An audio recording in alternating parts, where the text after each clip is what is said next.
We need some help from everyone in our community. A push for peace tonight, 1 week after gunfire disrupted the 4th of July holiday in downtown Indy. A mass shooting early Saturday morning left 2 teens dead and 5 other young people injured. And it started a violent stretch in our city. 22 people shot over 48 hours. And now city leaders are urging people to make sure this weekend goes differently. Thanks for joining us. I'm Felicia Lawrence in tonight for Scott. And the calls for calm come on a big weekend in our city, and that includes the start of IBE's summer celebration. Logan Gay talked with folks at the Ecumenical Service who say they want to help uplift our city after recent violence. The Indiana Black Expo is kickstarting its summer celebration the same way it always has for 54 years, with the church. New Direction Church hosted this year's annual ecumenical service. Senior pastor Ken Sullivan says the history and mission of Black Expo cannot be understated. Expo is something that has provided this community in the city of Indianapolis with just the culture of African Americans, not only the historical things that we have experienced here as a people, but also just the pride in which we have in our community and our culture, from our arts to our worship to our singing, through our dance, through our expression, through our creativity. Some of that on display at the service. After the recent mass shooting downtown, some visitors believe the summer celebration is a perfect way to refocus and uplift the community. As sad as it is, and heartbreaking, it makes us more aware of the positive things that are going on and the people that are here to help.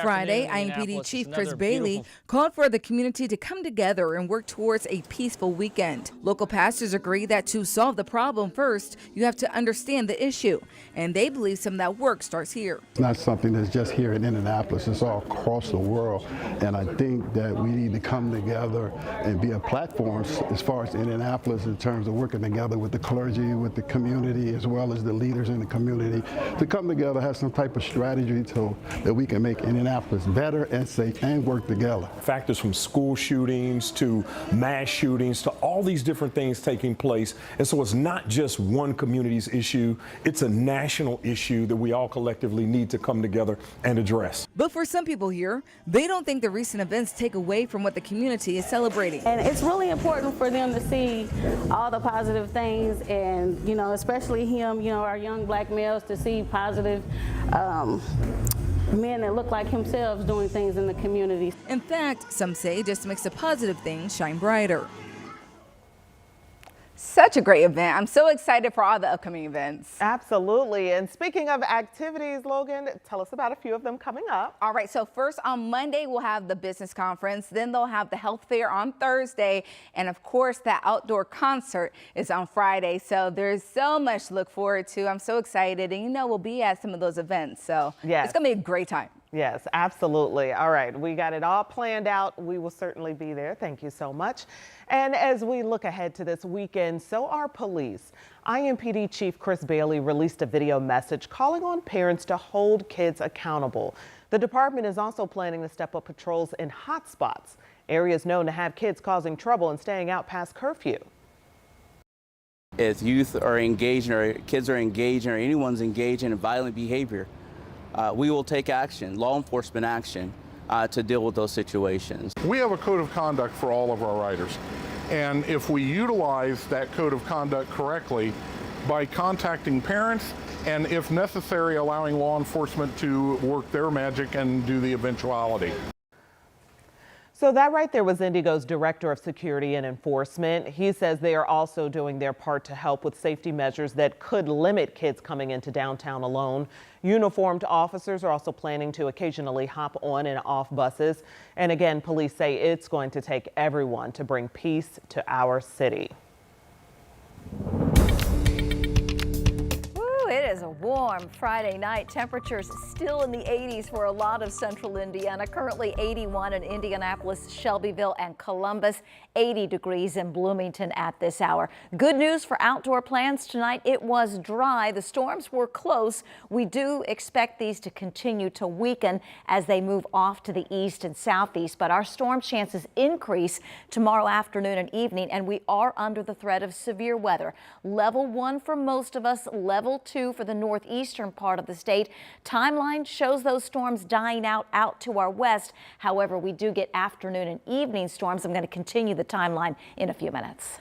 All right, thanks a lot, Angela. And you can keep track of the heat and any incoming storm chances anytime with the WTHR weather app. It actually puts radar and an hourly forecast right on your phone. It's free and it's a free download in your app store. And tonight, a 2-year-old girl is dead after a shooting on the near northeast side of Indianapolis. So police tell us they think the shooting happened near 21st and Ralston Avenue. Investigators are saying 2 adults brought the girl to the hospital where she died. They say the adults are cooperating with the investigation. While police are working to piece together exactly what happened in this case, they're just urging everyone to take security measures with their firearms. You cannot have firearms out. We cannot have children shot, and just seeing what we have here, it's just horrible. I cannot imagine think how they feel. You would be left with that for the rest of your life thinking, I could have done something, but you didn't. And that's what's gonna always go through their mind. It's gonna be horrible for the rest of their life, horrible. And it's as simple as if you need a lock, a gun lock, the programs are in place at the Marion County Libraries to get a free gun lock. Again, police are still investigating the circumstances of this shooting, but they tell us when they got a warrant and then they went into the home, they found several guns out in the open where anyone could really get to them.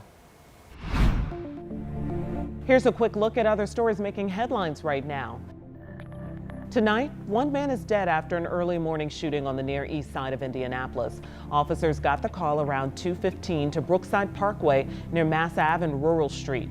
Police say another man involved stayed at the scene to help officers. He was taken to the hospital with a neck injury.